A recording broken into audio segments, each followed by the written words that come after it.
Hello everyone and welcome to part 11 and the beginning of season 2 of our F1 22 driver career mode here.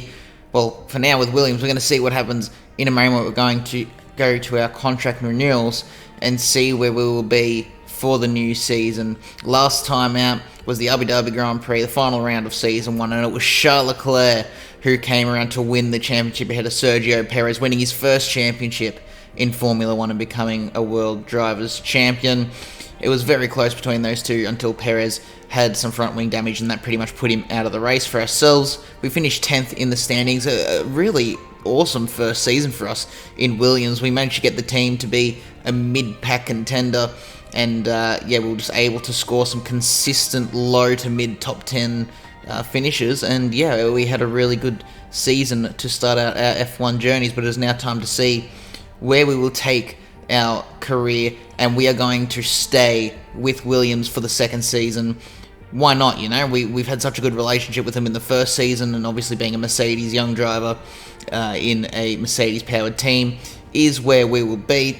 We managed to get away with a medium-risk contract, and that has given us enough funding to purchase not just a power mapping upgrade to reduce our engine wear, but also a social media team upgrade to boost our driver acclaim by 10%. So good start there. Now heading into the start of the second season, there was a regulation change for the aero and chassis department, and unfortunately I just wasn't able to really bring enough points together to save every upgrade that we had bought. So our car is going to decline in performance a little bit heading into the second season.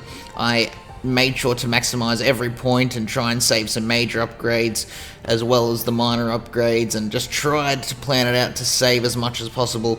But in the end, we are going to end up losing some of the upgrades and have to bring them back at some point in Season 2. And that is everything to do with the end of the season. We'll be staying with Williams, as I just said, and we just saw.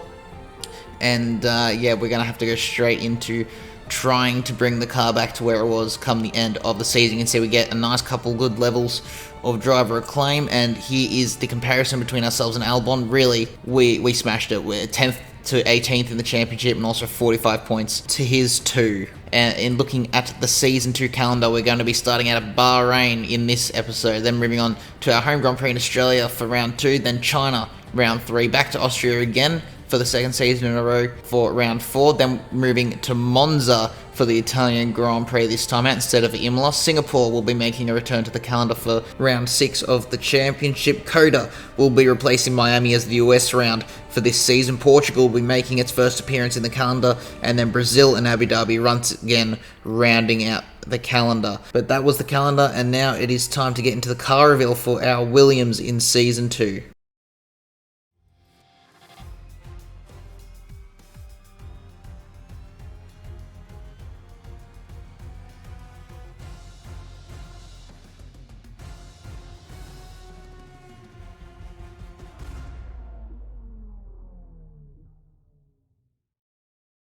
So here we are with our brand new Williams for the second season of our driver career, and yes, BWT has become our primary sponsor. They've jumped ship from Alpine after just one season. They believed in our project, they saw how much we improved last season, and they want to be a part of this journey. You can see we've got that pink towards the rear of the car there, as well as the Williams logo. You can see the racing part of the logo is now pink. Now, a lot of the teams have stayed the same heading into this season with driver changes and liveries. But here is our one and only driver transfer, Nicholas Latifi, returning to Formula 1 after his 1 year sabbatical to replace the retiring Valtteri Bottas at Alfa Romeo. It'll be interesting to see how Alfa sort of deals with this new lineup that they have, with a much younger lineup than they had before with less experience. Haas with a new major sponsor, McDonald's, on their car. They sport now a red main livery with the nice yellow stripe there, obviously to show the McDonald's colours. A very nice looking car, and hopefully that can help towards their budget and allow them to move further up the grid. Obviously, we've seen our car already, no changes in the driver lineup. It is still myself, and Albon that will be pairing up in the Williams heading into Season 2, and I'm very much looking forward to continuing this journey. And for the final car, Alpine, after losing BWT, have gone for a very nice slick blue and black livery with the big Alpine logo on the side. They still have a couple BWT logos on there. BWT didn't completely leave them, but they have significantly reduced the funding that they are providing that French outfit. And that is all the changes heading into the second season covered. It'll be interesting to see how this all plays out. How will Latifi do once again in Formula 1? How will Haas do with their extended budget from that new McDonald's sponsor? And obviously a little bit of tension between ourselves and Alpine after taking their primary sponsor. So a lot to look forward to heading into the second season in terms of the car performance. Unfortunately, that losing those upgrades with the development resets means we are technically rated as the slowest car in the field again. However, this performance chart, taken to note, is much more zoomed in and much closer than the first season was. And so really from ourselves to Alfa Romeo as the fourth fastest car, we are all very, very close. There is no more backmarker team. We're all part of the midfield, so to speak. And so yeah, it could be very, very close between all of us. Ferrari have overtaken Red Bull as the fastest car, and Mercedes find themselves in a bit of no man land. But everyone else, we are all very close and could all very well be competing for points heading into the start of this season, and is going to be a lot more competitive than it was in the last one. So we should provide some very, very exciting races heading into this second season with some new tracks. And yeah, I'm very much looking forward to this season and to see how it all plays out. Obviously, we've got to try and get as good a start as possible to the season. You know, only 10 round championships means every round is very important, and every point could be crucial, as we saw at the end of the last season with just 1 point separating Perez and Leclerc. But yeah, let's get to the grid rundown for the first round of the season here in Bahrain. Let's run you through the driver grid order for today's exciting race. An immense lap from Carlos Sainz yesterday puts him in pole position, and it's Charles Leclerc in P2. As we continue through the rest of the grid today, we have Verstappen, Russell, and Sir Lewis Hamilton, and Norris, Fernando Alonso, Ocon, Gasly, and Guan Yu Zhou, Albon, Perez, Kevin Magnussen, Benjamin, Mick Schumacher, Ricciardo, Sebastian Vettel, and Nicholas Latifi. Tsunoda and Lance Stroll brings the grid to a close. It's almost time for the lights to go out, so let's head down to the track where preparations are underway. And so here we are lined up on the grid in P14 for the first round of the season here at the Bahrain Grand Prix. Not a bad qualifying. Albon up in P11, obviously out-qualifying us, and probably the biggest story of qualifying is Sergio Perez, who's starting just ahead of us there in P12. So yeah, really not a great start to the season for the Mexican, who lost out to the championship last time out at the end of the first season. He'll be looking to try and get a bit of redemption for that. Meanwhile, we've just got to try and see if we can score some points, because we are still a mid-pack car and the slowest of the mid-pack cars at that. It's not even really mid-pack anymore because there's no more back markers, but we're still going to call it the mid-pack. But yeah, anyway, lining up on the grid, you can see absolutely nailing it there. That could be crucial. We've got a Haas sandwich, one ahead of us, one behind us. That new McDonald's Haas looking very flashy here on the grid under the lights at Bahrain. And we're going to go to the 5 red lights, and we are away for the Bahrain Grand Prix. It's a pretty average start. You can see no one really got an exceptional start or a really bad start. Everyone was like really even off the line. And so as we head into turn 1, we're going to go to the inside of Magnussen. We're going to be alongside our teammate heading into turn 1. We'll have to make sure not to hit the back of the Alfa Romeo of Zhou, and that allows Albon to come nicely to our inside through turn 2 and get himself into P12. So he's lost a position. We've gained a position into P13. Meanwhile, up ahead, Sergio Perez going 3 wide with Fernando Alonso and Lando Norris. He's going to look to get both of them, which he has. And so it's been an incredible start there for Perez to go from P12 to P7 in just 4 corners. So absolutely, as I was saying, he's going to be on a mission to try and get a bit of redemption for how his season ended last time out in Abu Dhabi. And yeah, he's shown that he's going for it there with that incredible start. And straight away onto lap 2 here, he's on the back of Esteban Ocon in that new livery with Alpine there. He's going to go to the outside of turn 1. There's a little bit of contact between them, but no damage is caused. And Ocon putting up a really good fight here against the Red Bull. Is going to get himself back ahead, but Perez will have the better run. He's got to be careful of Norris behind as well, looking to see if he could maybe try and score a position out of this. Perez to the inside of turn 4, and he gets the move done on the front, but actually not quite yet. Ocon keeps his nose in there, so this is a very, very good effort here from Esteban Ocon. Meanwhile, Perez around the outside gets it back onto the racing line, and that is P6 for Perez. So in just 1.5 laps, Perez has gone from P12 to P6. Very, very mega start there for the Mexican in the Red Bull, looking to now chase down those two Mercedes. Meanwhile, Ocon very slow there through the tight left-hander. That's back to Norris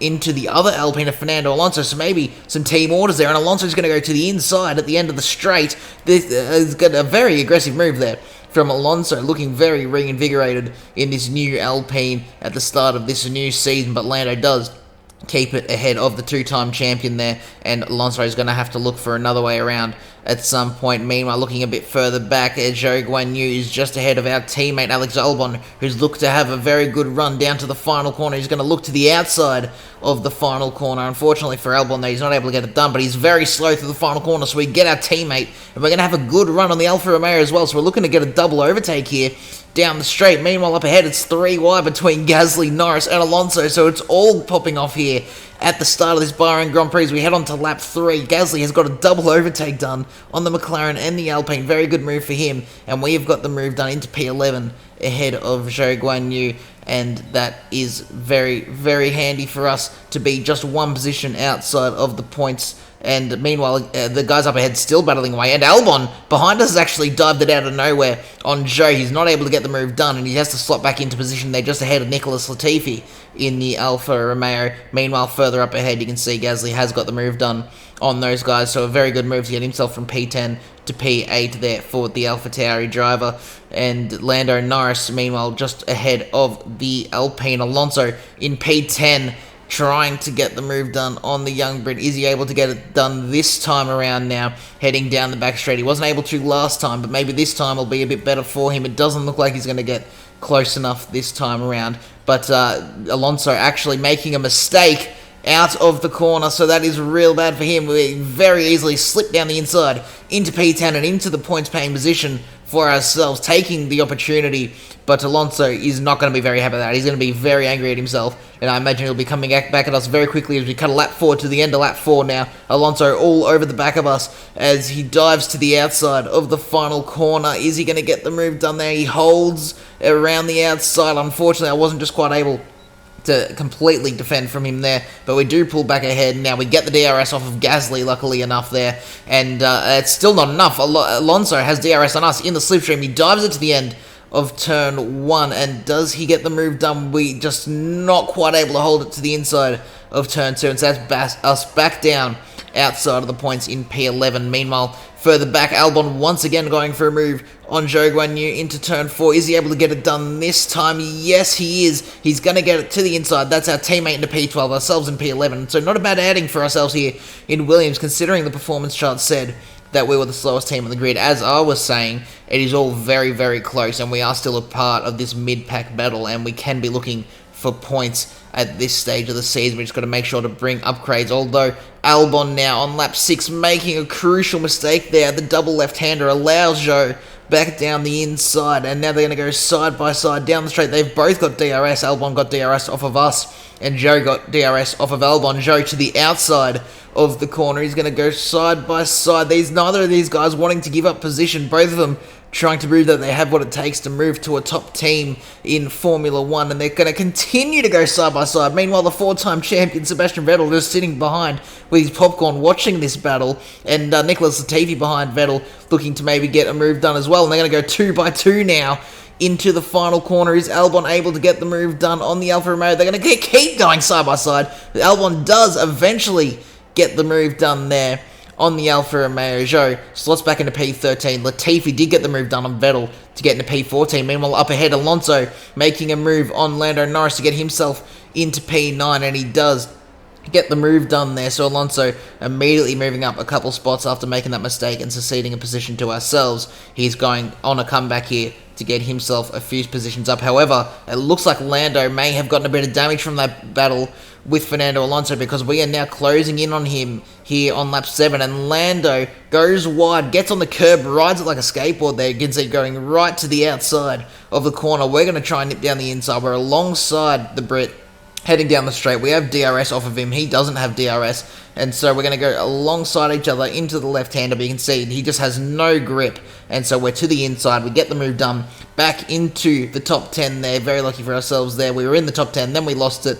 Then Lando got damaged. And we're back into the top 10 once again there on lap 7. And Lando should surely have to pit at the end of this lap. You can see how much time he's lost to ourselves. Albon all over the back of him. He's going to go for a move into the final corner. He's going to look to the outside, but Lando moves back onto the racing line just before the braking zone there. And that unfortunately means that Lando will come into the pit lane this lap, but Albon is once again now under pressure from Zhou Guanyu. He was able to pull a bit of a gap, but getting held up by Lando means that the Chinese driver is going to go to the inside of turn 1, both of them with DRS here. Who's going to be able to do it? Is Albon able to hold it around the outside of turn 1? There's almost contact. It was very close between them, but Zhou does in the end get the move done on our teammate, unfortunately, and Zhou into P11, Albon back down to P12. But on lap 9, we've got a bit of an order check here. We've got Sainz leading the way there for Ferrari with a 1.5 second gap to Verstappen in P2, Leclerc just behind in P3.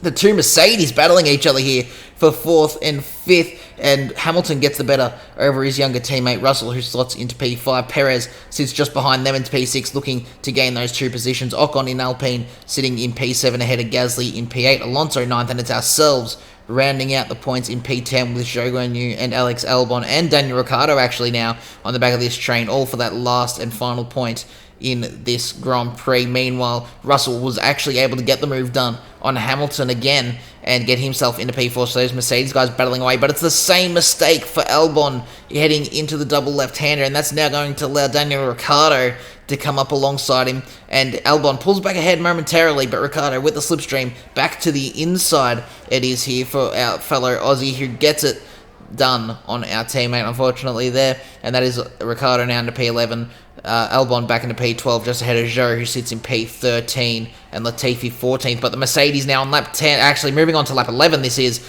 Hamilton once again going for a move on George Russell. He gets the move done, but Russell sends around the inside, so these Mercedes guys really slowing each other down, losing the opportunity to maybe challenge for a podium, and just backing themselves into Sergio Perez. You can see he's now had a run on the both of them. And so Russell's going to go to the outside of turn 4. Perez will go to the inside. They're going to go 3 wide. Can Perez get the double overtake done on the Silver Arrows? He's not going to be able to. He has to slot back in behind. But the Mercedes guys still going for it here. Toto Wolff will be pulling his hair out at this. This is just slowing them down so much, putting him at risk of having a crash. And not only that, but just putting themselves back into Sergio Perez's hands here. If they have one mistake, if one of them runs too wide, this is all up for Perez to grab. And Russell forces Hamilton onto the outside curve of the double left-hander. Hamilton's off track. Perez is now into P5, and he's going to have the run on George Russell and the DRS. You can see he's going to go to the inside at the end of the straight here, and he's going to get the move done on the Mercedes. And that is a bit of a controversial move there. Russell forcing the 7-time champion teammate off the track and then losing the position to Perez anyway. Perez getting an easy double overtake done on the Mercedes to get himself into P4. Meanwhile, further back, it looks like Ricciardo has made the same mistake that Albon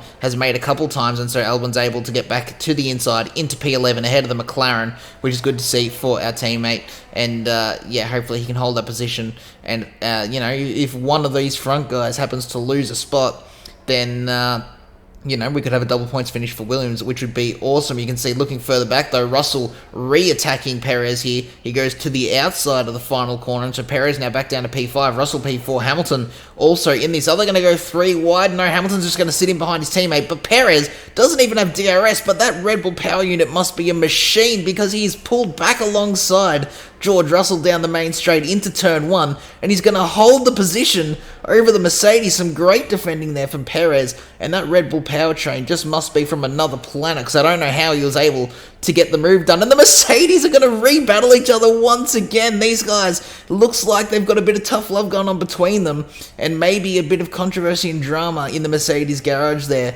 And it'll be interesting to see how that plays out over the course of the season. But now on lap 12, we're into the pit lane for what should be our one and only stop here from the mediums onto the hards. And interesting to note, it's only ourselves and Nicholas Latifi that have come in this lap.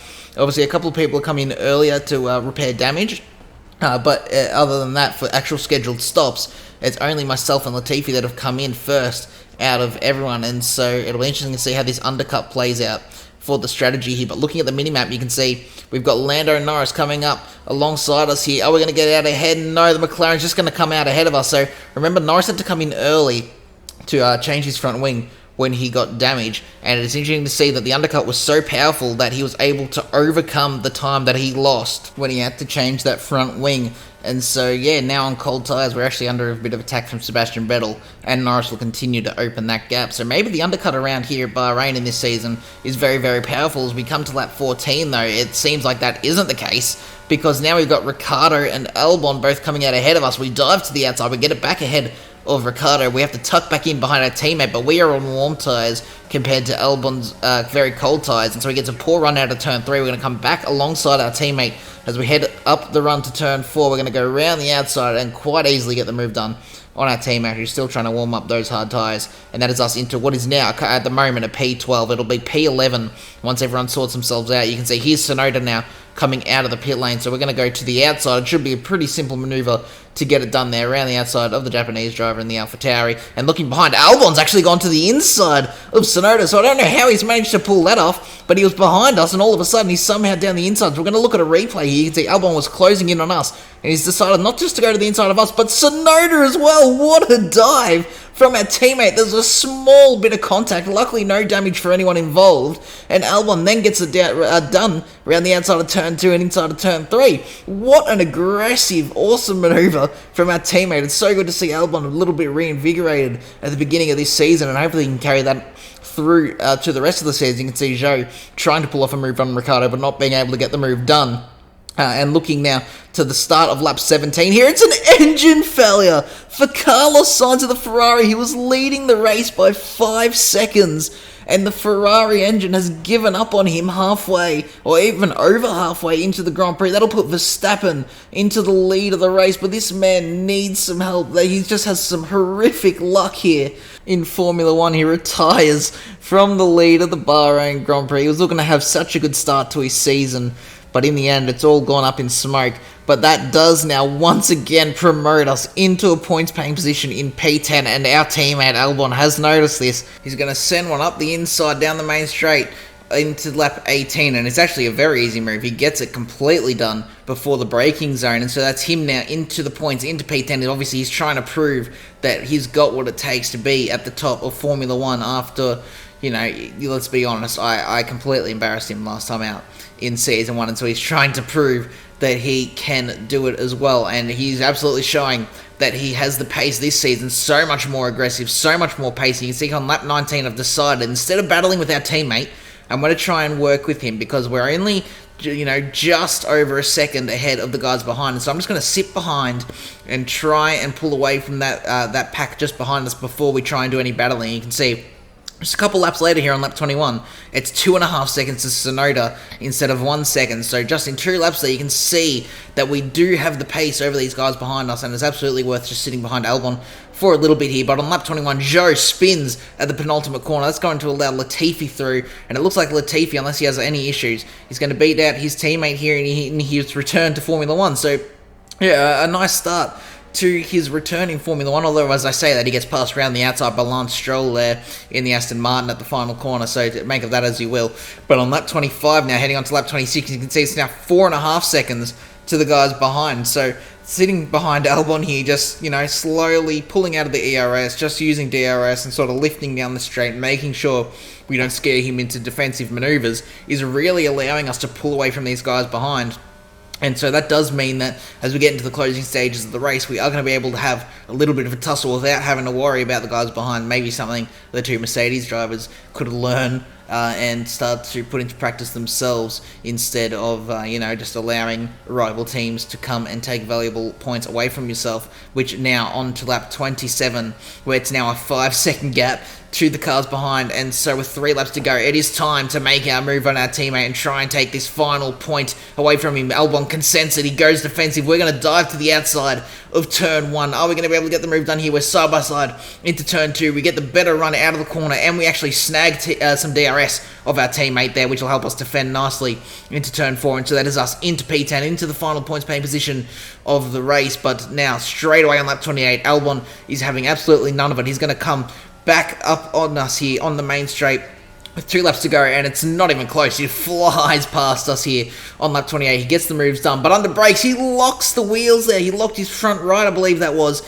He runs wide at turn 1, and that's a crucial mistake there for our teammate, and not what he will be hoping for when trying to prove what that he has what it takes. So as we head on to the final lap of the race now, it is ourselves in 10. Albon is the attacking driver. We're the defending. We're very low on ERS, trying to stay ahead of our teammate as we head down towards turn 1. Is Albon going to go for the move? He looks a bit too far back, but he lunges it to the inside. He's desperate to get this move done. It is a very good move from our teammate, and obviously the both of us have respect for each other. We're going to leave the space, not bang wheels with each other. I'm going to look to the outside of turn 3 as he gets a poor run, but I have to back out of it not to run into his rear wing, and he defends quite nicely into turn 4, and that is us not able to get the move done. We're going to have to hope to maybe get it done later on in the lap, but unfortunately we're not able to. You can see Verstappen has won the race, and unfortunately we're just too far back from our teammate to get the move done, to get that point. So Albon will score that one and only point for our team here in Bahrain. It's a P11 for ourselves, just missing out, but overall a real good start to the season for us here at Williams. Okay, pick up rubber and bring it home.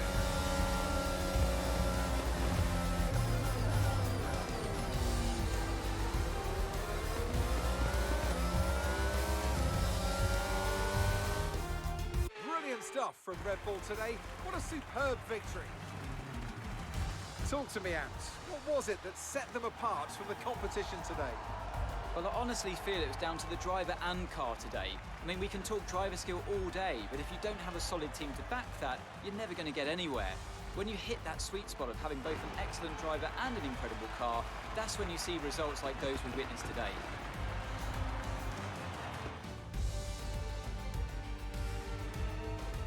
Here come today's winners. The team at Red Bull have done a phenomenal job recently, and it's clear to see that they've put in the work, and they should be so proud of the victory they've secured here.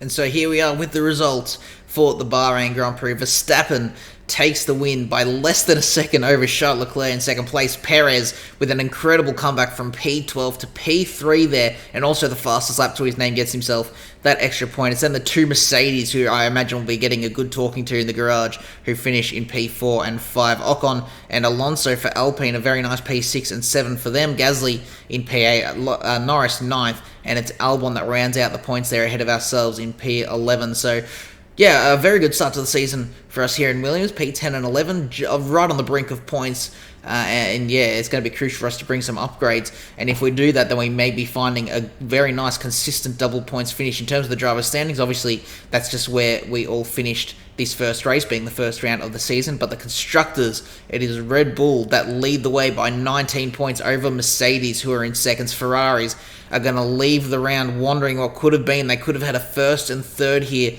and been leading the constructors. But with that engine failure for Sainz and Leclerc finishing second, yeah, they're going to have to really go back and think about that durability, because they do not want that happening the entire time over the course of the season. It's Alpine in 4th with a very nice start to the season for themselves, only 4 points off Ferrari. AlphaTauri in 5th with 4 points, 2 points ahead of McLaren that are in 6th, who are themselves 1 point ahead of ourselves in 7th. And then Aston Martin, Alfa Romeo and Haas, the 3 teams to walk away from the first round of the season with no points. Most disappointing of all, probably Haas there with that new McDonald's sponsorship. Would have been hoping to have a better start to the season. with the, with that increased funding. But if you guys did enjoy, make sure to leave a like and subscribe if you want to see more content like this in the future. We've got our home Grand Prix Albert Park next, so make sure to stick around for that. That should be a good one, and I'll see you all next time. Goodbye.